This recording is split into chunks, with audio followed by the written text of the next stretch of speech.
ओम साईं राम। सभी साईं भक्तों को ओम साईं राम।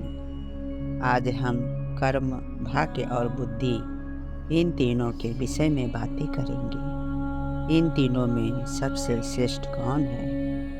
एक बार की बात है, कर्म, भाग्य और बुद्धि तीनों का स्वर्ग लोक में आमना सामना हो जाता है और तीनों में बहस छिड़ जाती है कि हम तीनों में सबसे श्रेष्ठ कौन है। कर्म बोलता मैं महान हूँ, भाग्य बोलता मैं महान हूँ और बुद्धि कहता मैं महान हूँ। अब तीनों का फैसला कौन करता? इतने में नारद मुनि वहाँ से निकलते हैं और उनसे पूछते हैं किस बात पर विवाद चल रहा है। फिर तीनों हाथ जोड़कर बोलते हैं, हे नारद मुनि जी, हम तीनों कर्म, भाग्य और बुद्धि हैं। हम तीनों में से सबसे श्रेष्ठ कौन है, इसका फैसला आप कर दीजिए।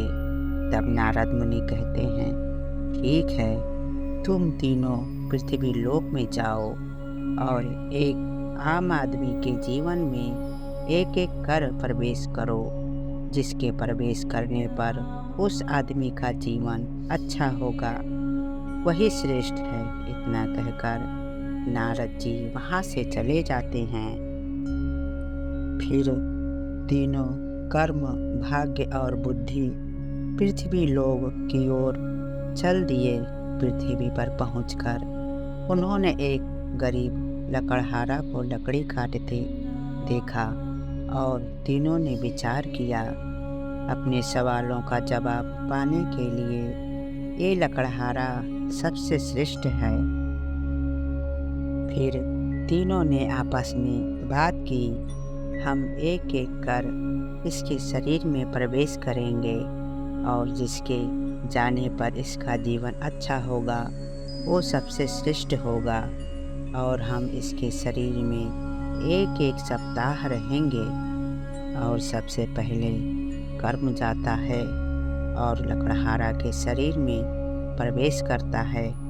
कर्म के प्रवेश करने पर लकड़हारा को बहुत ताकत आ जाती है और उसने बहुत सारी लकड़ी काट डाली। लकड़ी तो काट डाली, अब उसे ले बाजार कैसे जाता? और दिन के मुताबिक ही वो लकड़ी ले जा पाता है और उतने ही पैसे पाता है जितने वो रोज पाता था। ऐसे ही कर्म 7 दिन तक उसके शरीर में रहा। लकड़हारा रोज अधिक लकड़ी तो काटता, पर बाजार वो उतनी ही लकड़ी ले जा पाता जितने उसके हाथ में आती। वैसे 7 दिन कर्म उसके साथ रहा और फिर स्वर्ग चला गया। अब भाग्य की बारी आती है और वो लकड़हारा के शरीर में प्रवेश करता है।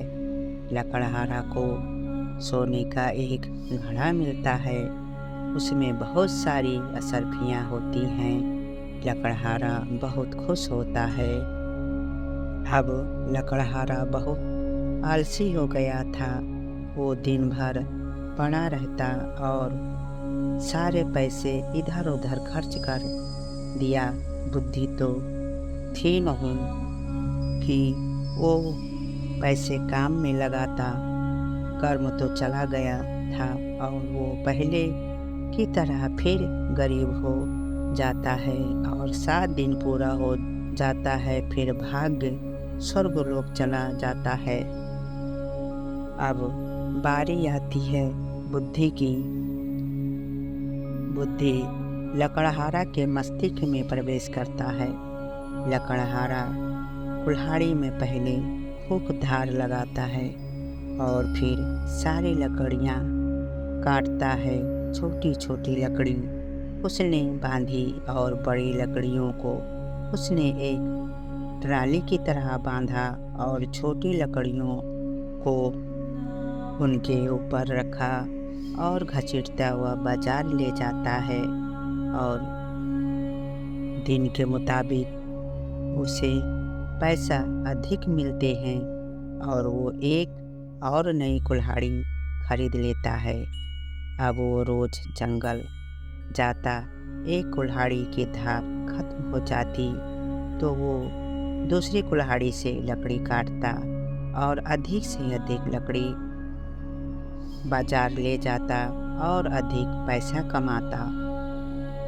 अब उसकी ज़िंदगी पहले से बहुत बेहतर हो गई और उसकी गरीबी भी दूर हो गई। एक सप्ताह में वो थोड़े पैसा वाला हो गया और उसकी गरीबी अमीरी में बदलने लगती है।